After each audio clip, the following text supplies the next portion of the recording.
Par beau temps, à 35 000 pieds au-dessus de la jungle indonésienne, un 737 se met à plonger.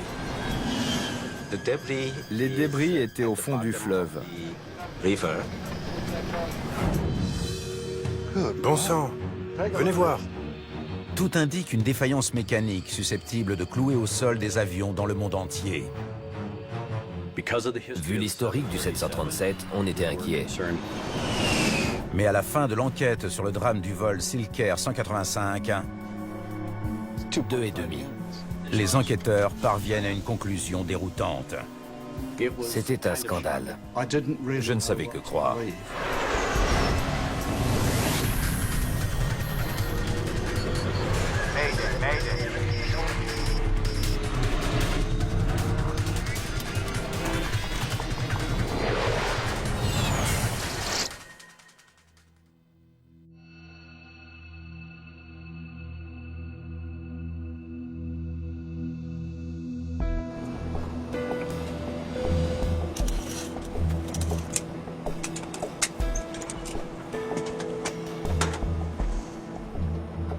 Le repas arrive.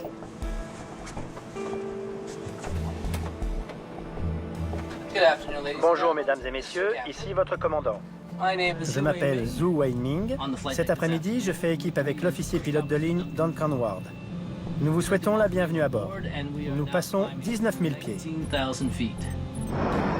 Le Boeing monte vers son altitude de croisière.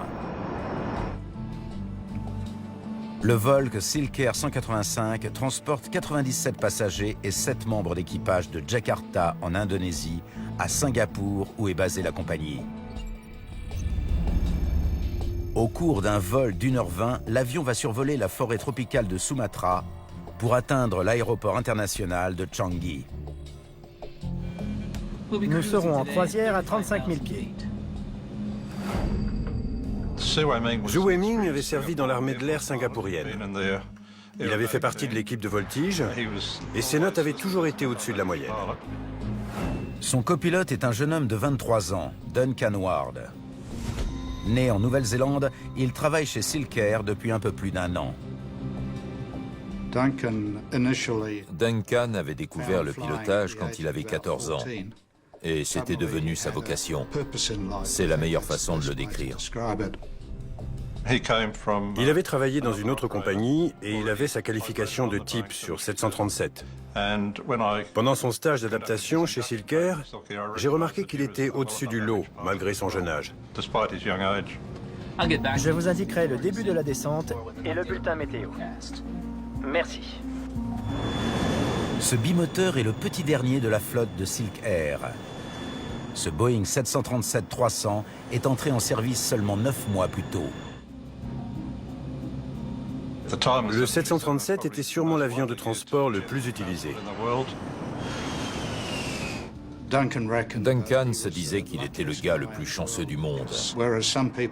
Si certains allaient au bureau en voiture de sport, lui, il y allait en 737. Et il adorait cela. 185, maintenons 350. Silk Air 185, maintenez 350, direct Pardy. Compris, 185. L'aller-retour à Jakarta était tout ce qu'il y a de plus ordinaire. Tout était absolument normal. La routine.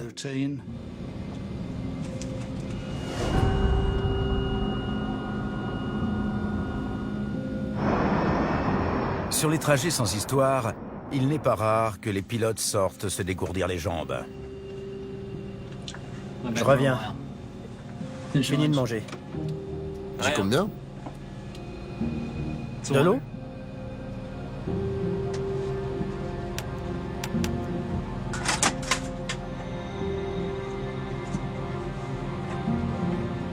Une demi-heure après le décollage, le contrôle aérien de Jakarta passe le dernier appel prévu. Maintenez 350 à Pardy. Contactez Singapour sur 134 décimal 4. Reçu, 134 décimal 4 à Pardy. L'équipage devra contacter le contrôle aérien de Singapour. Singapour n'attendait pas l'appel avant 5 ou 6 minutes. Donc l'avion était dans une espèce de no man's land des communications. Quelques instants plus tard, à l'altitude de croisière de 35 000 pieds, l'avion s'incline et commence à piquer.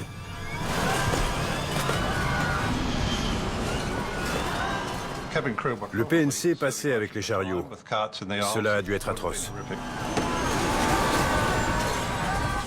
L'avion s'est mis sur le dos et tout ce qui n'était pas attaché s'est retrouvé au plafond.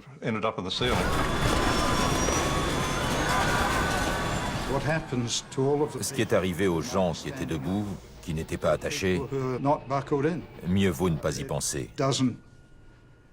C'est trop horrible.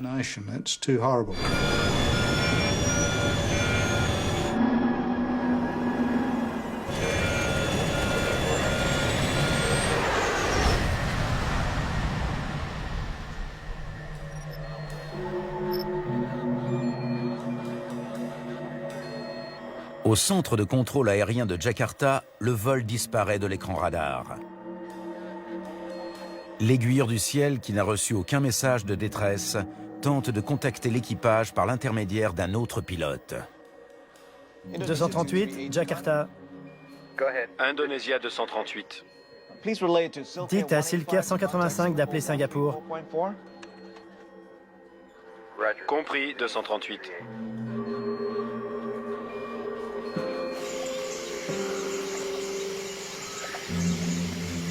Mais le 737 est dans les eaux boueuses du fleuve Musi, en Indonésie, à mi-chemin entre Jakarta et Singapour.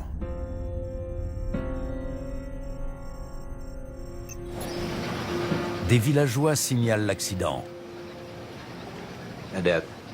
On a entendu dire que l'avion était arrivé à toute vitesse.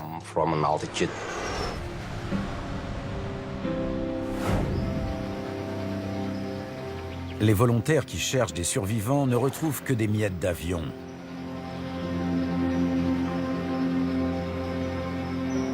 L'appareil d'une 50aine de tonnes s'est désintégré.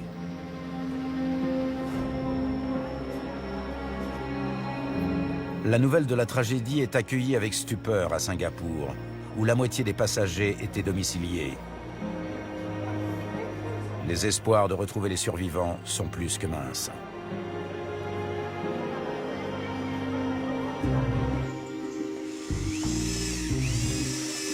24 heures plus tard, Santoso Sayogo prend la tête de l'équipe du KNKT, l'équivalent indonésien du bureau d'enquête et d'analyse qui est chargé de l'investigation. Videz les sacs. Mettez cela avec les autres pour le traitement. On s'est rendu sur les lieux de l'accident pour faire des observations, se documenter et conserver tout ce qui pourrait être utile pour l'enquête.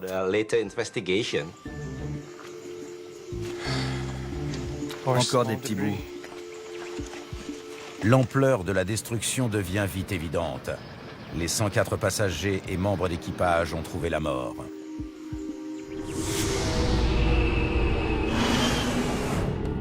Y compris le commandant Zhu Weiming et son copilote Duncan Ward.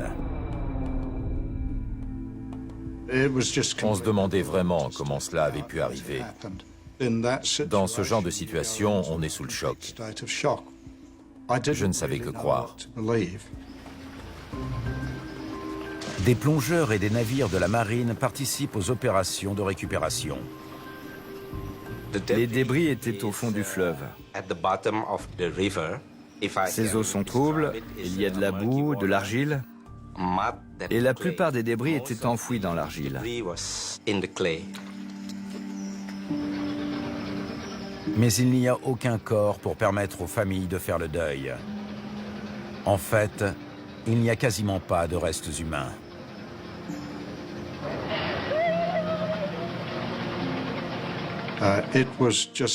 Pour un père, c'est quelque chose d'absolument épouvantable. Cela a un impact psychologique énorme. Le 737 est l'avion commercial le plus apprécié au monde. Chaque mois, 5 exemplaires de la nouvelle gamme de 300 sortent des chaînes de montage. Que l'un d'eux s'écrase par une belle journée, sans le moindre signe avant-coureur d'un incident, jette un froid dans le secteur du transport aérien. C'est dire si la pression sur les enquêteurs est forte pour trouver une explication. Après le drame du vol Silk Air 185, Santoso Sayogo doit relever le défi le plus difficile de sa carrière. Heureusement pour lui, il n'est pas seul. Le 737 étant de fabrication américaine, Greg Fife arrive des États-Unis pour lui prêter main forte. Monsieur Fife. Il travaille pour le NTSB, le BEA américain, depuis plus de 17 ans. Merci d'être venu si vite. De rien, je crois que vous êtes débordé. Les Indonésiens n'avaient jamais eu à organiser d'opérations de récupération d'épaves de ce genre, alors qu'aux États-Unis, on avait eu affaire à des accidents de tous les types. Au départ, les enquêteurs envisagent une défaillance mécanique sans savoir de quelle pièce.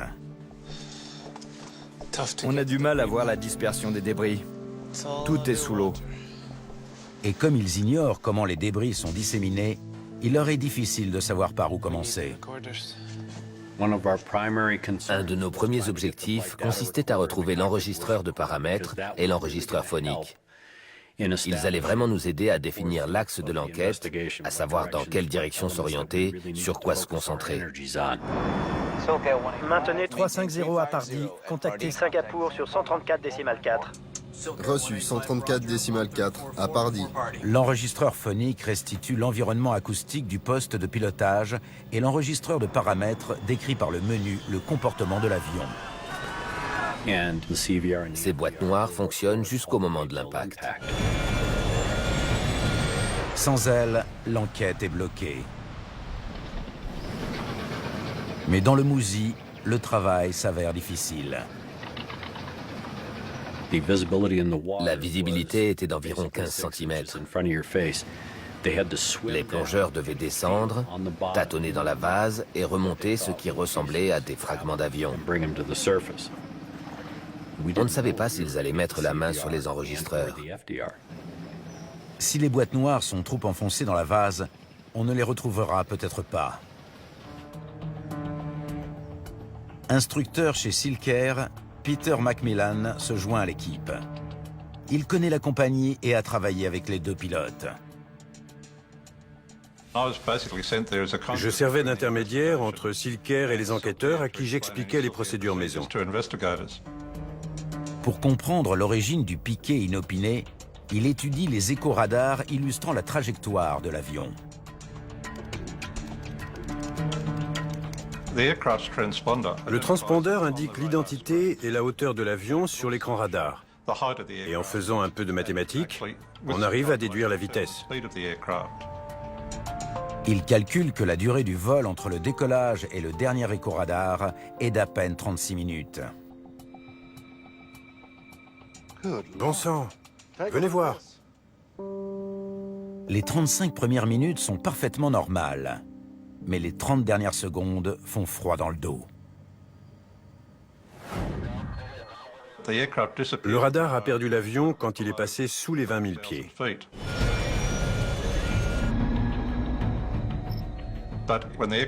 Mais entre l'altitude de croisière et 20 000 pieds, son taux de descente a dépassé les 30 000 pieds minutes. Normalement, le taux de descente maximale est de l'ordre de 5 000 à 7 000 pieds minutes. Donc cette descente a été terriblement rapide. Dans les secondes précédant l'impact, l'avion allait à une vitesse supersonique.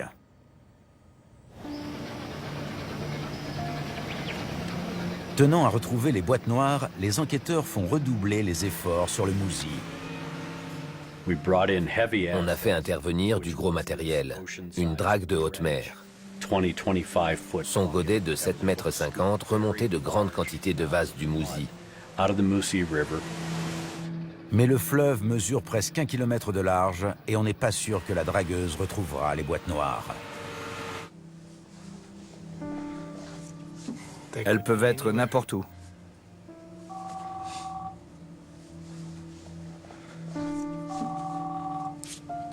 Sayogo? On a trouvé quelque chose d'important. Pas dans le fleuve, à terre. À terre? Ouais. À 4 km à l'est du fleuve. Un débris. À l'est du fleuve. C'est peut-être la première piste. Des témoins ont dit avoir vu des bouts d'avion pleuvoir sur la jungle. Des débris jonchent une partie de la forêt de Sumatra à l'est de l'endroit où le 737 s'est écrasé. C'est un bout d'empennage horizontal.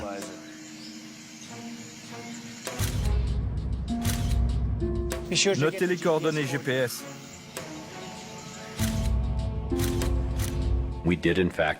On a découvert que l'empennage horizontal, de petits stabilisateurs situés à l'arrière, s'était arraché en plein vol. Ces fragments proviennent de gouvernes placées sur la queue de l'avion. Ces petites gouvernes de profondeur situées à l'arrière de la queue font se dresser ou baisser le nez. 4500 mètres à l'est de l'épave. Cet éloignement prouve que ces fragments ont été parmi les premiers à se détacher. Le renseignement est d'importance, car l'arrachement de morceaux de queue à l'altitude de croisière pourrait expliquer le brusque piqué. Qui plus est, cela pourrait indiquer un problème plus vaste. Vu l'historique du 737, on était inquiet. L'empennage horizontal s'était peut-être détaché en plein vol. En effet, si sûr soit-il, le 737 a un lourd passé marqué par un dysfonctionnement dangereux, le blocage de la gouverne de direction. Ce blocage survient quand la gouverne de direction tourne à fond d'un côté et fait prendre à l'avion une attitude inhabituelle. La gouverne de direction bouge toute seule, sans que le commandant ou le copilote ne l'actionne à l'aide du palonnier. En 1991, près de 7 ans avant la tragédie de Silk Air, un 737 de United Airlines, en approche vers Colorado Springs, avait brusquement basculé sur sa droite avant de s'écraser quelques secondes plus tard, tuant tous ceux qui se trouvaient à bord.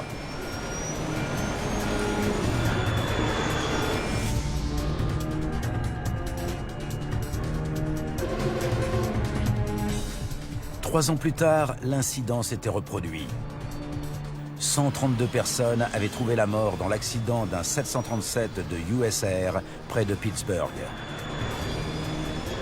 Ces drames résultaient du même type de problème. C'était une source d'inquiétude, parce que l'avion se comportait subitement d'une manière que l'équipage ne pouvait pas anticiper. Emballez tout ça. L'incident de gouverne s'est-il répété? S'il y avait eu blocage, comme lors des autres accidents, l'avion avait encaissé des efforts aérodynamiques très violents qui avaient arraché la gouverne de direction.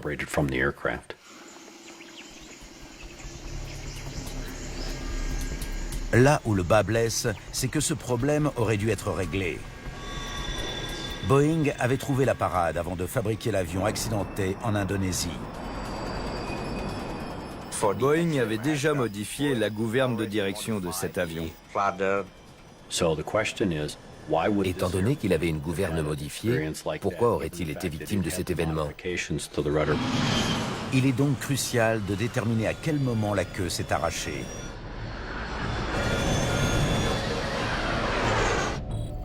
Est-ce arrivé à 35 000 pieds, provoquant le piqué? Ou un autre événement a-t-il provoqué la descente au cours de laquelle la queue a cédé? Il fallait trouver comment les stabilisateurs s'étaient arrachés et reconstituer le scénario. Le 5e jour d'enquête est marqué par une découverte capitale. Les plongeurs extraient de la boue du Mousi une pièce importante du puzzle. L'accident a eu lieu le 19 décembre et on a retrouvé l'enregistreur de paramètres dans l'après-midi du 24, la veille de Noël. Je confirme qu'on a l'enregistreur de paramètres. Un peu abîmé, mais pas trop. On l'a conservé dans l'eau claire pour préserver les données qu'il contenait. Si les données sont exploitables, les enquêteurs devraient bientôt savoir quand la queue a commencé à se désagréger.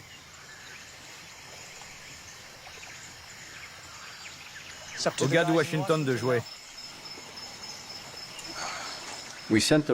On a expédié l'enregistreur de paramètres au laboratoire du NTSB parce que les Indonésiens n'avaient pas d'établissement de ce genre. Le personnel chargé de la récupération continue de passer au crible des tonnes de vases en espérant tomber sur la seconde boîte noire.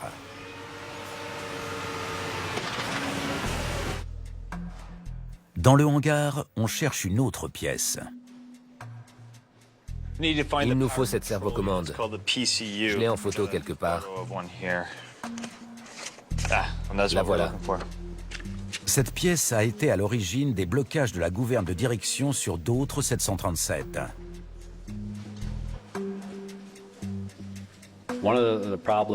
Sur le 737, en raison de la présence d'un corps étranger ou à cause des conditions environnementales, certains composants de la servocommande se coinçaient.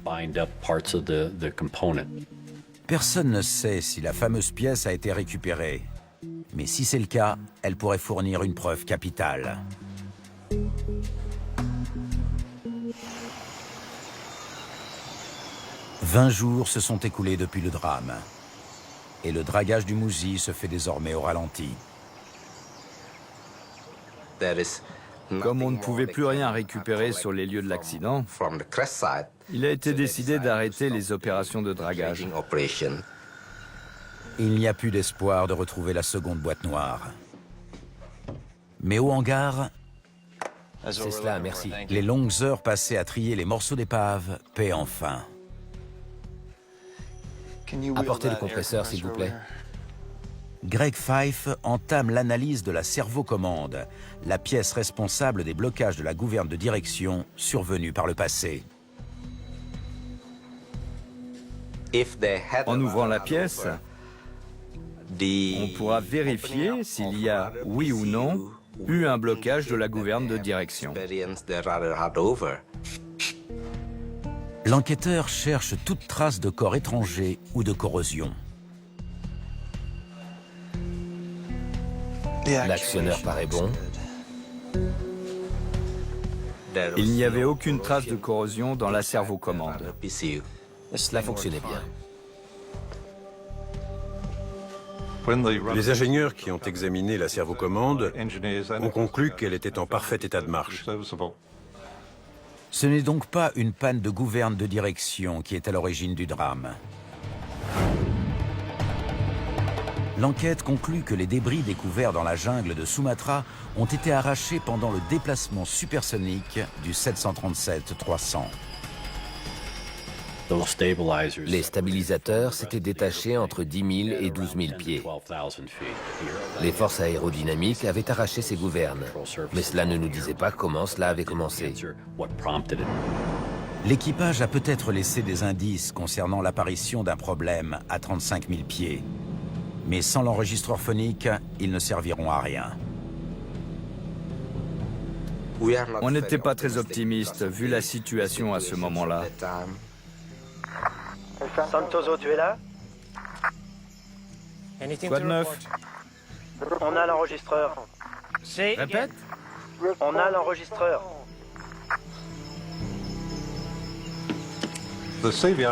On a découvert l'enregistreur phonique le dernier jour de dragage sous plus de 8 mètres de boue au fond du Mousi.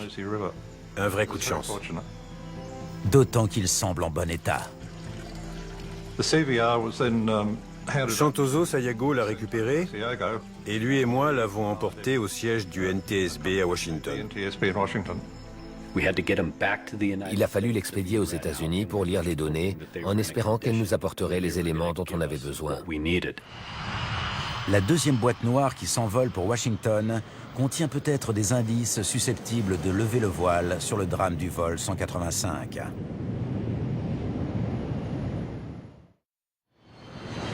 Après 3 semaines d'enquête, Santoso Sayago remet l'enregistreur phonique au NTSB. À mon arrivée, les données de l'enregistreur de paramètres étaient disponibles. Des impressions papier permettent de visualiser des dizaines de paramètres, comme la vitesse R, l'altitude ou la direction. Mais l'enregistrement a tourné court. Et ici, on m'a expliqué que l'enregistreur s'était arrêté en plein vol. Pendant les premières 34 minutes et 14 secondes du vol, tous les paramètres sont normaux. Puis, il n'y a plus rien, plus aucune donnée. Ils étaient à l'altitude de croisière. L'enregistreur s'est arrêté environ 1 minute avant le début du piqué.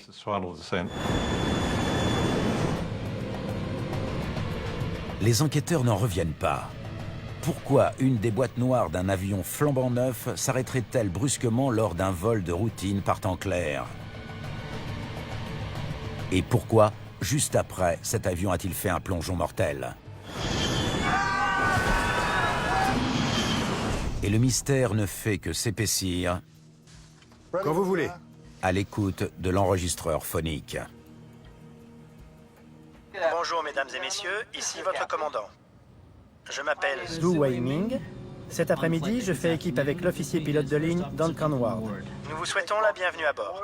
Nous passons 19 000 pieds. Le vol se déroulait normalement. L'équipage communiquait de la manière habituelle avec le PNC. Apparemment, il ne se passait rien de fâcheux. Je reviens. Fini de manger. J'y compte bien. L'équipage n'a mentionné aucun problème. Les échanges étaient normaux pour autant qu'on pouvait en juger. De l'eau? Le dernier bruit audible sur l'enregistreur phonique, c'est un claquement. Celui du harnais de siège de Zhu. Après, l'enregistrement s'arrêtait. C'est tout? Comme l'autre boîte noire, celle-ci s'arrête inopinément, mais pas au même moment. L'enregistreur phonique s'est arrêté 6 minutes plus tôt. C'est presque impossible. Les boîtes noires sont extrêmement fiables et les coupures d'alimentation sont rarissimes. Situées à l'arrière du 737-300, elles sont reliées au circuit électrique principal. Rien n'indiquait qu'elle s'est dû cesser de fonctionner avant que l'avion percute l'eau. Alors pourquoi s'était-elle arrêtée? Le système électrique avait-il été victime d'un problème susceptible d'interrompre l'alimentation? Il y a forcément une explication. Un court-circuit. Essayez de trouver.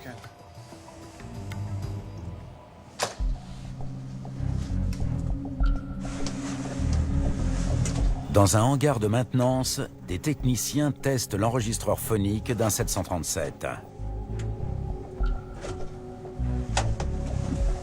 Prêt? 1, 2, 3, surcharge. Remets-le. Il provoque une surcharge électrique pour voir quelle puissance fait disjoncter l'appareil. On recommence. 1, 2, 3, surcharge. Les techniciens constatent qu'il est possible de faire disjoncter l'installation, mais ils découvrent surtout que lorsqu'il saute, le disjoncteur émet un bruit très audible. On entend clairement la signature acoustique du coupe-circuit qui saute. À l'écoute de l'enregistrement des tests, 1, 2, 3, surcharge. il s'avère que l'enregistreur fonctionne pendant une fraction de seconde après la coupure de courant. 1, 2, 3, surcharge. Assez pour capter le bruit de son propre coupe-circuit. Le microphone d'ambiance l'a enregistré. Et à petit bruit, grande conséquence. Écoutons la fin de l'enregistrement du vol. Je reviens. Fini de manger. J'y compte bien. De l'eau?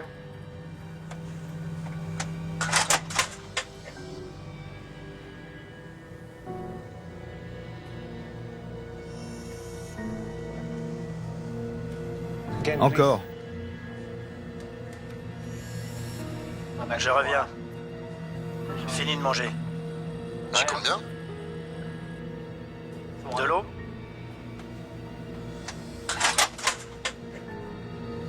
Sur l'enregistrement du vol 185, il n'y a pas de claquement de disjoncteur. J'entends pas. Sur l'enregistreur phonique, on n'entend rien du tout. Cela signifiait qu'il n'était pas tombé en panne à cause d'une surcharge. Sinon, on aurait entendu le claquement du court-circuit. 2 enregistreurs reliés à des coupes-circuits différents sont tombés en panne à quelques minutes d'intervalle, malgré l'absence de tout problème électrique.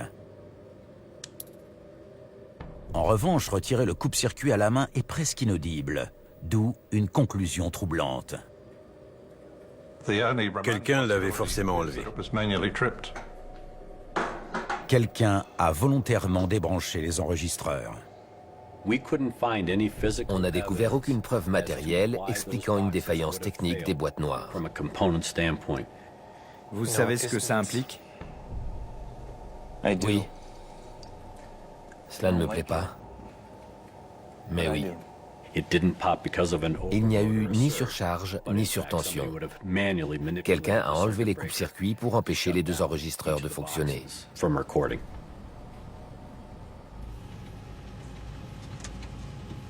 Un tel geste va évidemment à l'encontre des réglementations de l'aviation commerciale.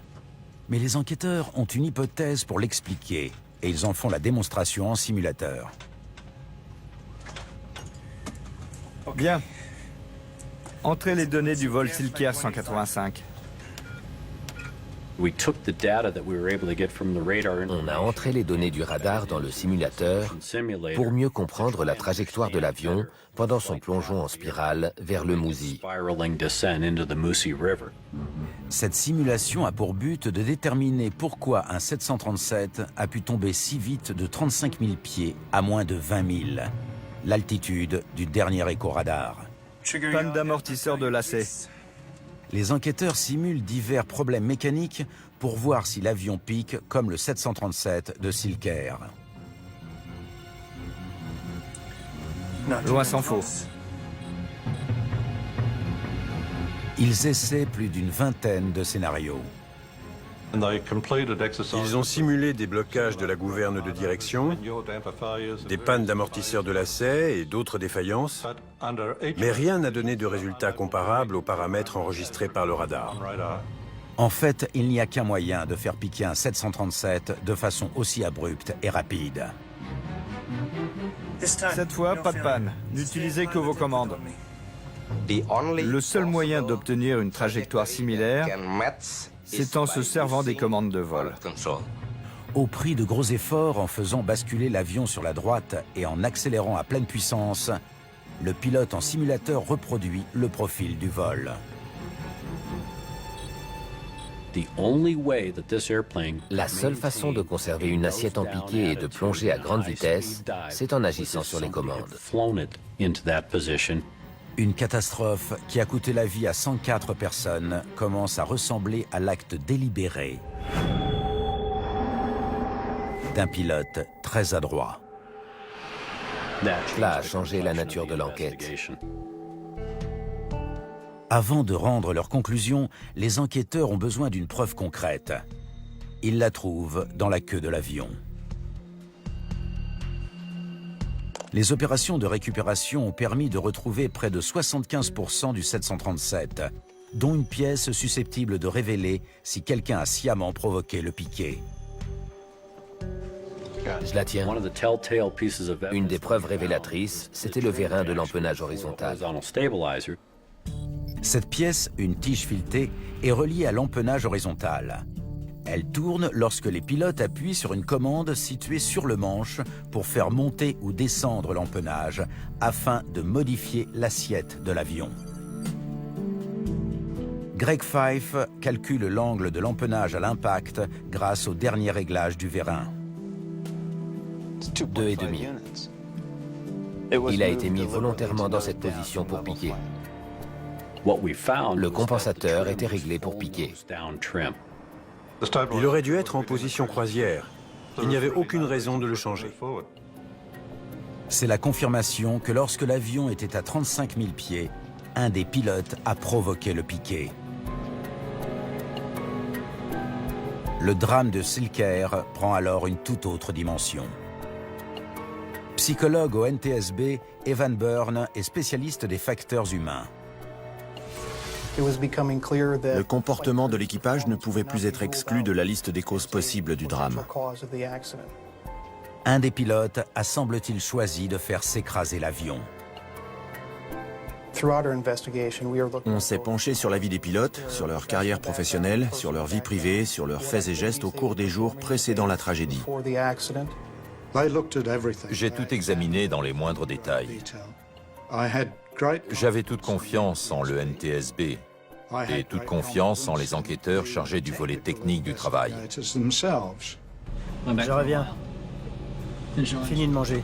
J'ai combien? De l'eau? À en croire l'enregistreur phonique, Duncan Ward était seul dans le poste de pilotage juste avant le plongeon mortel.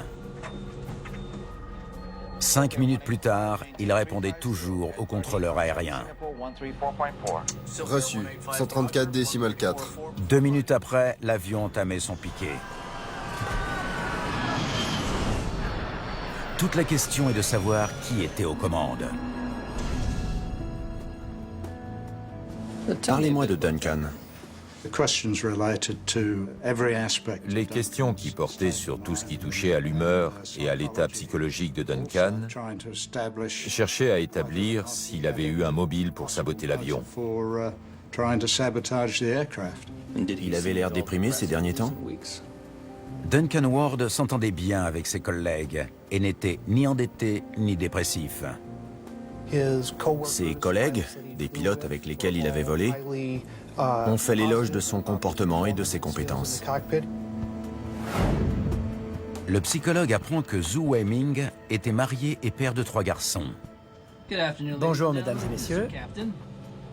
L'ancien pilote de chasse était l'étoile montante de Silker. Pourtant, selon un collègue, ses états de service n'étaient pas irréprochables. Comment était-il au travail? Il avait la réputation d'être toujours à la limite. Il mettait les gaz pour boucler ses vols plus vite que ses collègues.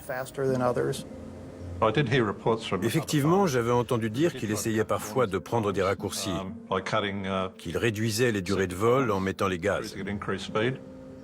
6 mois avant le drame, il avait manœuvré au dernier moment pour atterrir. Et il était arrivé si vite que certains passagers avaient été malades.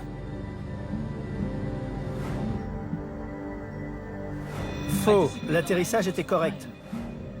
La compagnie l'avait sanctionné. Après une enquête interne, il était repassé de pilote instructeur à simple commandant. Et ce n'est pas tout. On a découvert que le commandant était dans une situation financière très difficile au moment du drame. Au cours des 4 dernières années, suite à des placements à haut risque, il a perdu plusieurs centaines de milliers d'euros. Peu avant le drame, pour la 2e fois en 1997,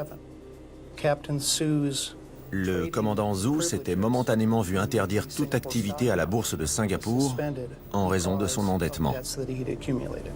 Le matin du vol, il avait promis de rembourser ses dettes dès son retour à Singapour.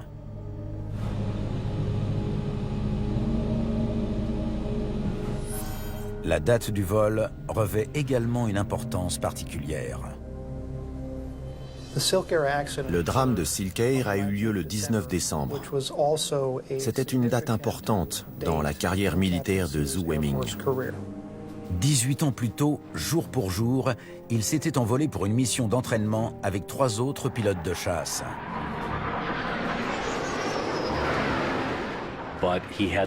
Il a dû faire demi-tour à cause d'un problème mécanique, alors que ses compatriotes ont continué la mission. Aucun ne revint. Les avions percutèrent une montagne masquée par des nuages.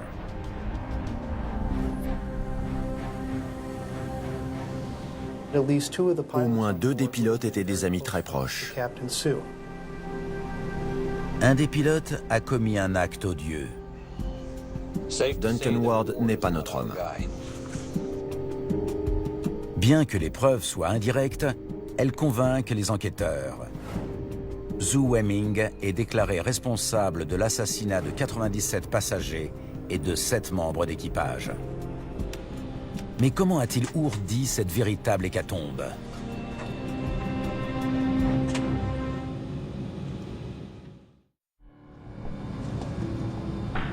Nul ne sait avec certitude ce qui s'est déroulé.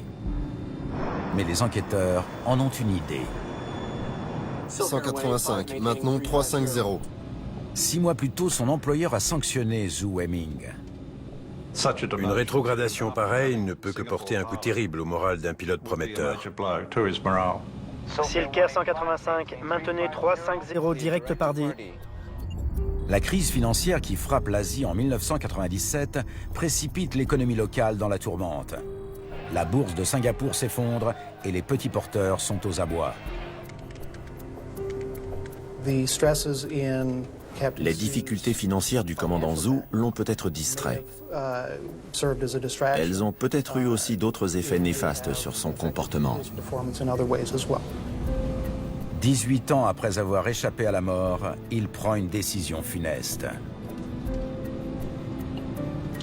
Je reviens. J'ai fini de manger. J'y combien? De l'eau? Quand il est sorti, sa main droite était à quelques centimètres du coupe-circuit de l'enregistreur phonique. Cela n'est pas difficile de le retirer sans que l'autre pilote le remarque. Contactez Singapour sur 134,4. Reçu 134,4. Zhu Weiming attend la fin du dernier contact radio pour revenir. Il y a un pépin en cuisine. Il a pu dire à Duncan Ward que les hôtesses avaient besoin de lui à cause d'une fuite de robinet.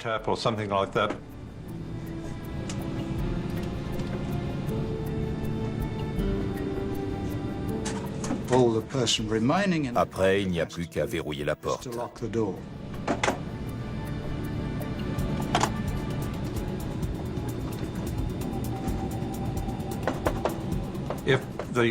Quand on retire le coupe-circuit de l'enregistreur de paramètres, le master caution s'allume. Comme il y en avait un devant chaque pilote, il ne pouvait pas le faire plus tôt. Dès lors, les enregistreurs de vol ne fonctionnaient plus. Il ne veut laisser aucun indice de ses manigances. Zhu Weiming connaissait bien ce profil de vol, parce qu'il avait été pilote dans l'armée de l'air singapourienne. Moins d'1 minute après avoir neutralisé l'enregistreur de paramètres, il incline l'avion sur la droite. Il a piqué sur le dos à environ 80 degrés et il a dû faire de gros efforts pour maintenir cette position. Duncan Ward est impuissant.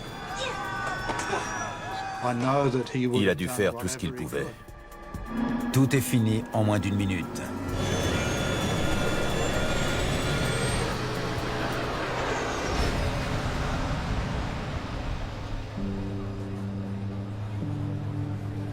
Finalement, 3 ans après le drame, l'équipe remet son rapport.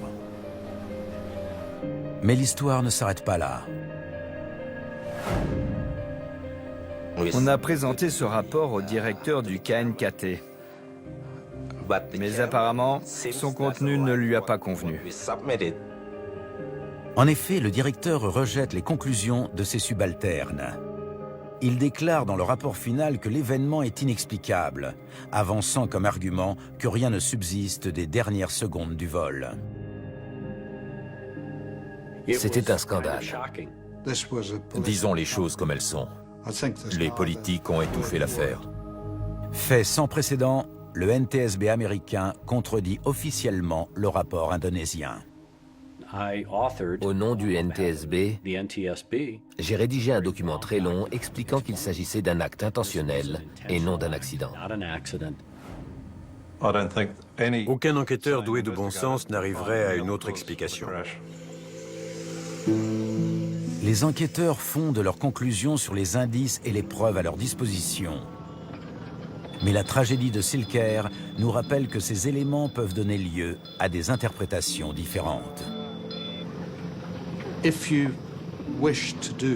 On ne peut pas faire plus de mal à quelqu'un qu'en tuant un de ses enfants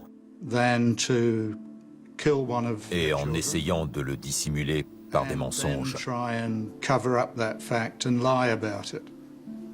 Duncan aurait voulu que la vérité éclate.